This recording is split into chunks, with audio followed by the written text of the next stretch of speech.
Pernah kebayang gak sih gimana caranya sebuah tarian bisa menceritakan kisah epik tentang raja-raja, para pahlawan, sampai lahirnya sebuah daerah? Nah, hari ini kita akan bedah bareng rahasia di balik Babat Ponorogo, sebuah kronik yang isinya penuh dengan kisah kepahlawanan yang luar biasa. Nah, kalau kita lihat sumbernya ya, ini tuh bukan cuma soal teks kuno aja. Akar ceritanya justru tertanam dalam sebuah pertunjukan seni yang spektakuler dan mistis, yang kita kenal sebagai reok. Dan pusat dari semuanya, gambar yang satu ini. Agak aneh, tapi sekaligus keren banget kan? Seekor harimau raksasa dengan seekor merak nangkring di atas kepalanya. Ini bukan sekedar gambar, ini teka-teki. Dan jawaban dari teka-teki inilah yang akan membuka seluruh sejarah Ponorogo. Oke, buat mecahin teka-teki tadi, kita harus mundur dulu nih, ke legenda yang jadi inspirasi tarian reok. Ini tuh kisah klasik banget soal cinta, kekuasaan, dan pertarungan antara seorang raja pahlawan melawan saingannya yang wujudnya mengerikan. Nah, legenda hebat mana sih yang nggak punya karakter-karakter keren? Di satu sisi kita punya jagoannya, Prabu Klono Suwandono. Terus ada Putri Dewi Songgalangit yang bukan putri biasa, permintaannya aneh-aneh. Dan tentu, nggak ada pahlawan tanpa musuh bebuyutan. Singo Barong, si raja berkepala harimau. Oh, jangan lupa juga sama Bujang Ganong, patihnya yang sakti. Pertarungan mereka sebentar lagi dimulai. Jelas dong, sang putri ini nggak mau gampang-gampang aja ngasih hatinya. Dia ngajuin syarat pernikahan yang kedengerannya mustahil banget. Coba bayangin, dia minta orkestra yang suaranya belum pernah ada di dunia, terus kebun binatang pribadi, dan yang paling gila, dia minta dicarikan manusia berkepala harimau. Bener-bener permintaan yang gak masuk akal. Nah, puncaknya tentu aja pertempuran epik. Prabu Klono Suwandono dengan senjata andalannya, Pecut Samandiman, berhadapan langsung dengan si Raja Harimau, Singo Barong. Pertarungan dahsyat inilah yang jadi inti dari tarian reok. Setiap gerakan, setiap musiknya, itu seolah-olah gema dari duel legendaris mereka. Keren banget ya ceritanya, tapi ini nih pertanyaan paling pentingnya. Apa ini semua cuma dongeng? Atau jangan-jangan kayak banyak mitos lain, ada percikan kebenaran sejarah di baliknya? Ada peristiwa nyata apa sih yang menginspirasi legenda ini? Oke, sekarang kita tinggalin dulu dunia mitosnya sebentar dan kita loncat ke dunia sejarah. Karena begitu kita kupas lapis demi lapis legendanya, kita nemuin jejak sebuah kerajaan kuno yang beneran ada dan kuat banget, Kerajaan Wengker. Lihat deh timeline ini. Ini bukti kalau Wengker itu bukan kerajaan kaleng-kaleng.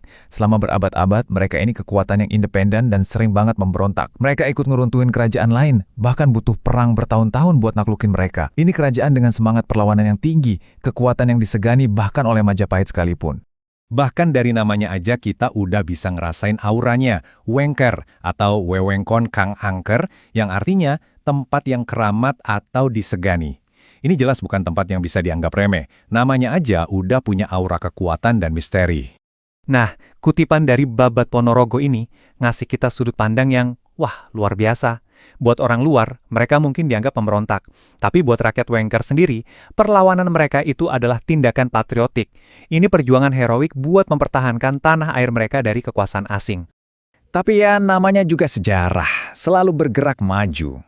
Waktu kerajaan-kerajaan Hindu-Buddha yang lama mulai meredup, sebuah kekuatan baru muncul di tanah Jawa, membawa era dan keyakinan yang benar-benar baru. Kisah Wengker akan masuk ke babak yang paling menentukan. Dan perubahan besar ini bisa dibilang diwakili oleh dua tokoh yang berseberangan banget. Di satu sisi, ada Ki Ageng Kutu, penguasa lokal yang setia sama tradisi lama dan Majapahit. Di sisi lain, ada Batoro Katong, pangeran dari Kesultanan Demak yang membawa keyakinan baru, yaitu Islam. Ini bukan cuma pertarungan dua orang, tapi pertarungan dua zaman. Konflik mereka ini bukan cuma adu fisik sebentar loh. Ini perang strategi yang panjang.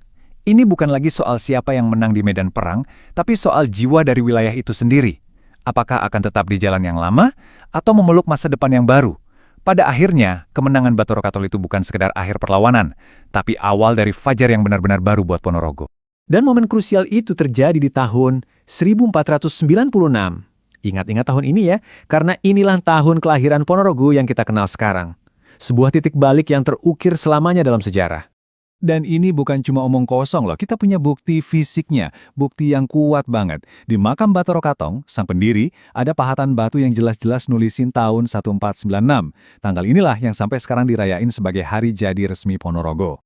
Nah, disinilah kelihatan jeniusnya Bathara Katong.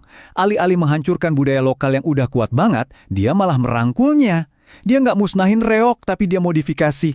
Dengan nambahin burung merak dan ngasih makna baru, dia mengubah simbol perlawanan jadi alat buat menyebarkan ajaran baru. Ini, mahakarya diplomasi budaya, menyatukan masa lalu dan masa depan. Oke, kita udah lihat mitosnya, udah lihat juga sejarahnya. Sekarang pertanyaannya, apa sih warisan dari semua ini? Gimana caranya kisah-kisah kuno ini masih terasa dan hidup di Ponorogo sampai hari ini? Warisan itu ya ada di dalam seninya itu sendiri. Tiap kali kita lihat topeng reok, kita itu sebenarnya lagi lihat sejarah. Kepala harimau yang sangar itu simbol Ki Ageng Kutu dan kekuatan lama.